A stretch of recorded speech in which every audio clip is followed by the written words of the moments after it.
역사를 바꾼 책, The 100 Books That Changed History. EBS 독서진흥 자문위원회 지음.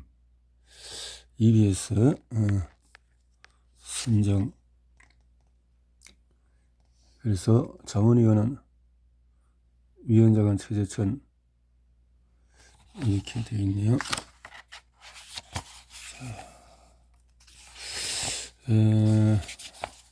이거는 책을 많이 안 읽은 사람도 이 책을 읽고 나서 대략 유명한 책들을 목록을 알고 요점을 볼 수 있을 것 같아서 한번 읽어봅니다. 머릿말. 해마다 새 책이 줄잡아 100만 권씩 쏟아져 나오는 마당에 거지 수백 혹은 수천 년 전에 나온 책을 읽어야 할 이유가 있을까? 새로운 정보를 따라잡기도 힘드는데 먼저 우리는 스스로를 이해하는 데 오랜된 책을 각별한 관점을 제시한다. 인지공감, 노자, 아리스토텔레스, 스피노자, 휴무의 책은 현대 철학을 전공하는 학자이라면 여전히 유익하다. 둘째로 현대서를 재조명하는데 고전은 탁월한 접점을 제공한다. 리비아에 성공소설 그대전은 제2섬을 잃지 않고 어떻게 현대인의 삶을 이해할 수 있을까? 마지막으로 나는 지성이 들어서 사고의 깊이를 더하려는 모름지기 고전을 읽어야 한다고 생각한다. 누구나 읽어야 할 책을 목록을 작성하는 일은 아무도 만족시킬 수 없는 작업이다. 이렇게 해서 책을 발간했다라는 거죠. 흔히 서양 고전으로 떠받드는 책들은 대개 그리스와 로마 두 지역에서 뿌리를 내리고 있다.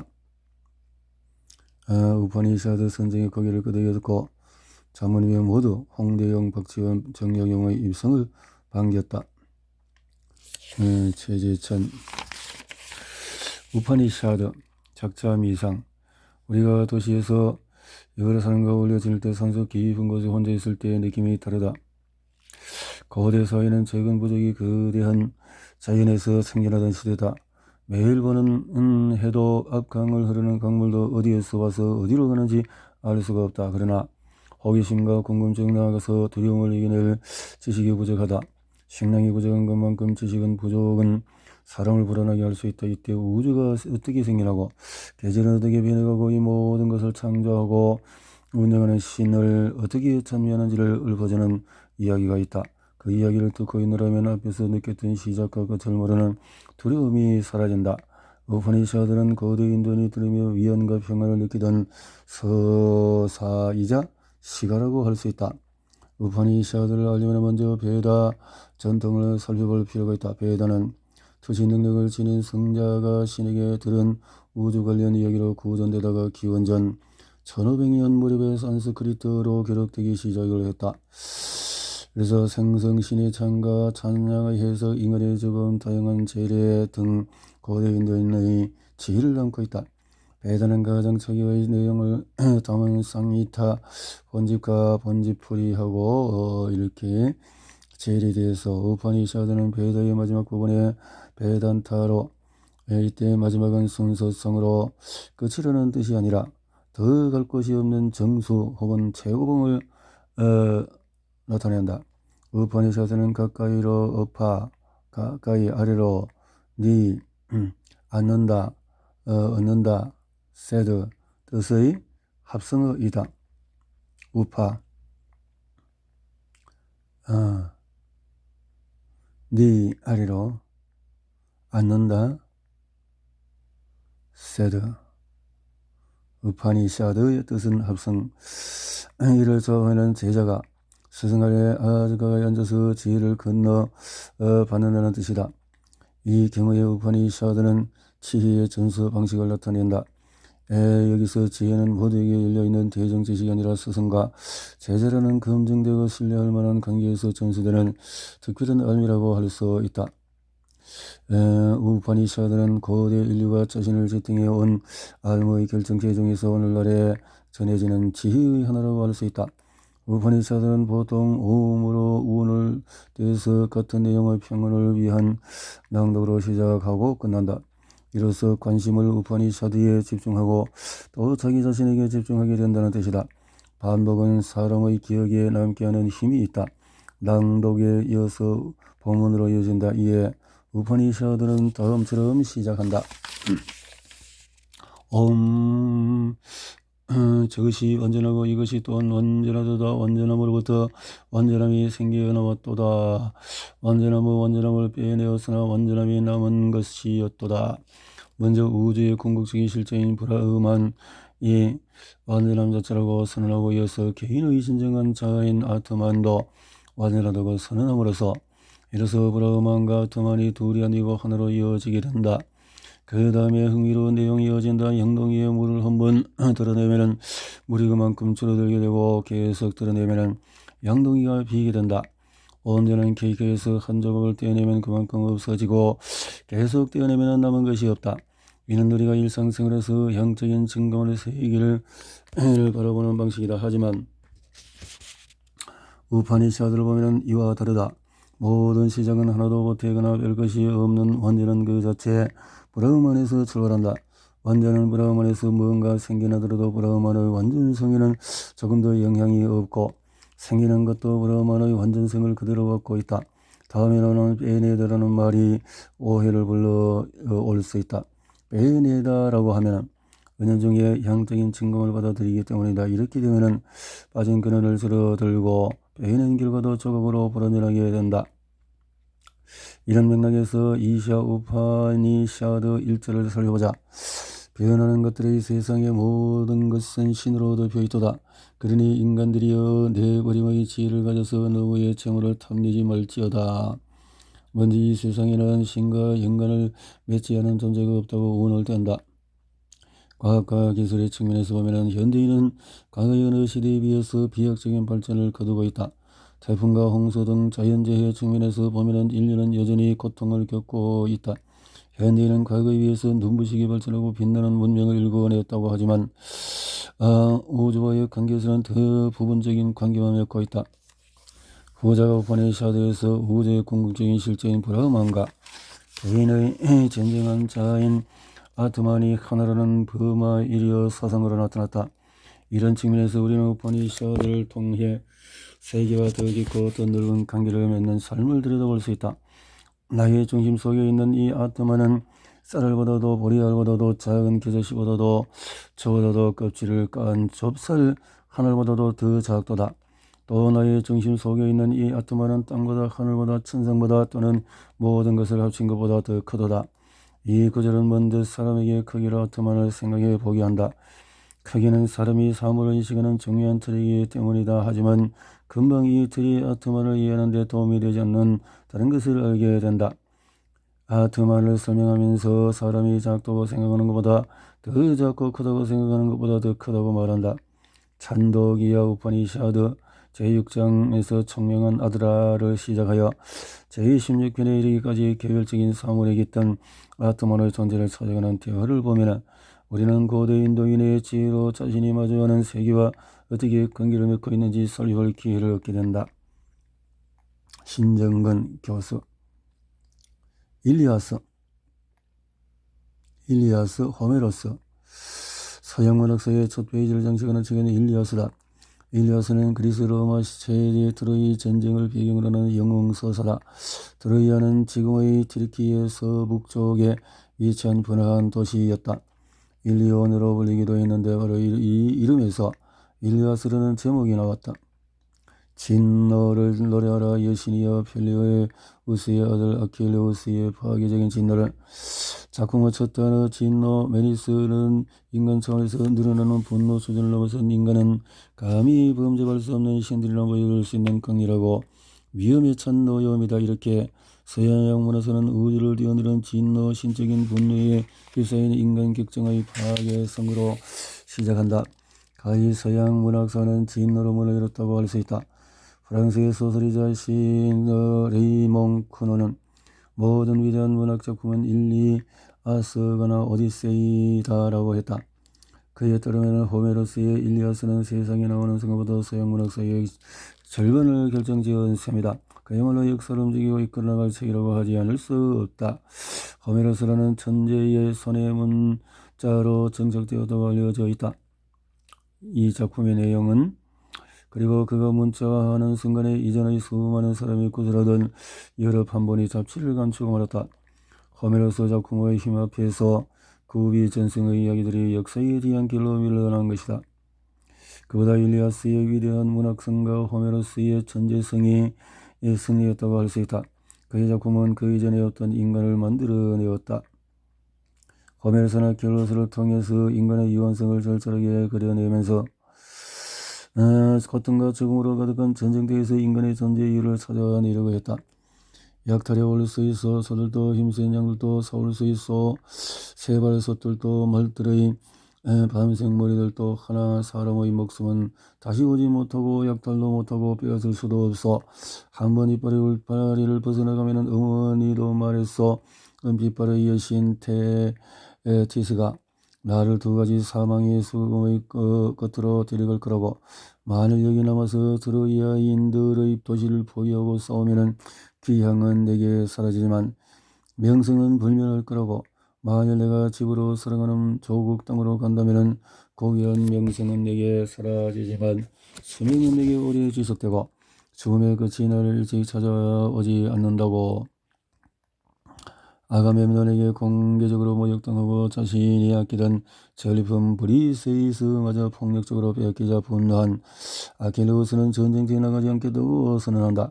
나를 무시한 아가멤논과 이를 방조한 그리스 연합군 모두가 나 없이 전투를 치러보라. 참담한 패배를 맛본 후에 내가 얼마나 소중한 존재를 알게 될 것이다. 나를 모욕한 것을 뼈저리게 후회할 것이다. 아킬레우스에게 그리스 연합군의 승리보다 자신의 자존심과 명예가 더 중요했다. 그것이 그의 최대의 가치였다. 언젠가는 죽을 수밖에 없는 인생이지만 영원히 살고 싶은 욕망을 품고 있게 나오는 것이었다. 이 모순적인 상황에서 아킬레우스는 하나뿐인 목숨을 바쳐서라도 자기 이름을 영원히 남기려고 했다. 그것이 인간을 신처럼 불멸하는 존재로 만드는 유일한 길이라고 믿은 것이다. 그런 믿음은 아킬레우스가 모든 그리스인이 보는 앞에서 아가멤논에게 제월당하는 순간에 격렬한 분노를 폭발하게 만든다.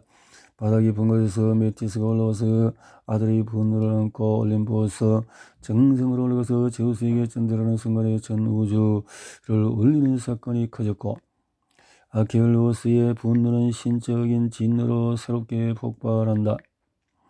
그 진노를 가라앉힐 수만 있다면 아가멤논을 포함해서 모든 그리스인이 트로이아인들의 칼날에 쓰러졌다고 아킬레우스나 이를 억울했다.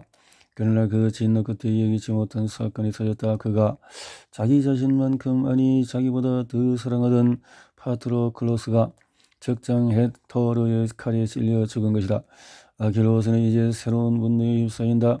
첫 번째 분노 때도 그랬듯이 그의 어머니 테티스의 여신은 바다 깊은 곳에서 아들의 오열을 듣고 지상을 올라와서 아들의 분노를 보고 천성으로 올라간다. 처음에는 아킬레우스의 치욕과 분노를 씻으려고 제우스에게로 올라갔고 지금은 파트로클로스의 죽음을 목소리는 아들의 슬픔과 분노를 씻으려고 헤파이스토스를 찾아간 것이다. 헤파이스토스는 아킬레우스를 위한 새로운 무정을 만들고자 망치질을 하고 그 소리가 올림포스를 뒤흔든다.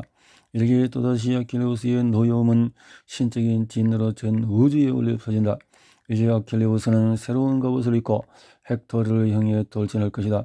진노한 아킬레우스와 트로이아의 운명을 짊어진 헥토르의 대결은 일리아스의 클라이막스다. 아킬레우스는 간결하고 명료하게 헥토르를 처치했다. 아킬레우스는 헥토르의 시선을 맞춰 뒤에 매달고 트로이아 도성을 세 바퀴나 돌면서 참아보고 지독하게 그를 모욕했다. 누구도 감히 진노한 그 곁으로 다가설 수 없었다. 이 세상에 오직 한 사람 헥토르의 아버지 모리아 모스만이 아킬레우스를 향해 그것이 다가섰다. 가장 사랑하는 친구를 잃은 아킬레우스와 눈에 넣어도 보지 않을 아들을 아낀 프리아모스는 적과 아의 구별을 지우고 서로 껴안고 펑펑 울었다. 죽을 수밖에 없는 인간 그 이름이 불멸한들 그 명성이 영원히 남게 된들 무슨 소용이 있단 말인가. 진노로 시작해서 불멸의 명성을 향한 욕망으로 격렬하게 이글거리던 일리아스는 죽음에 대한 살아있는 이들의 차분하고 정정한 예의로 끝난다. 이렇게 그들은 치렀다 말을 길들이는 헥토르의 장례식을 인문학연구원 교수 김헌.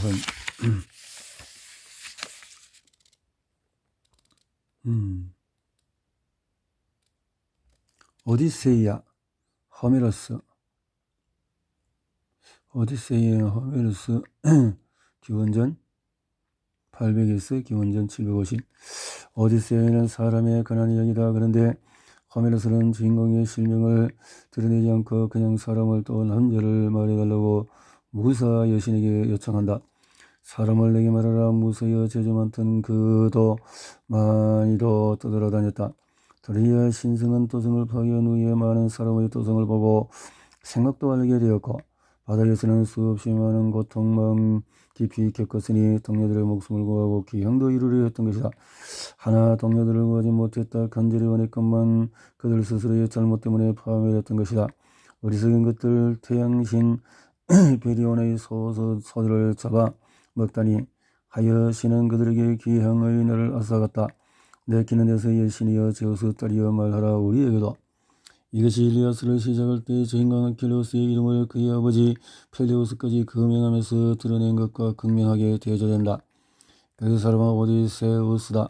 이렇게 주인공 이름을 감추고 그냥 사람을 말하라고 한 시인은 연유를 암시하듯이 오디세우스가 감추는 자라는 뜻의 칼립소 여인의 신에게 잡혀있는 장면으로 시작한다.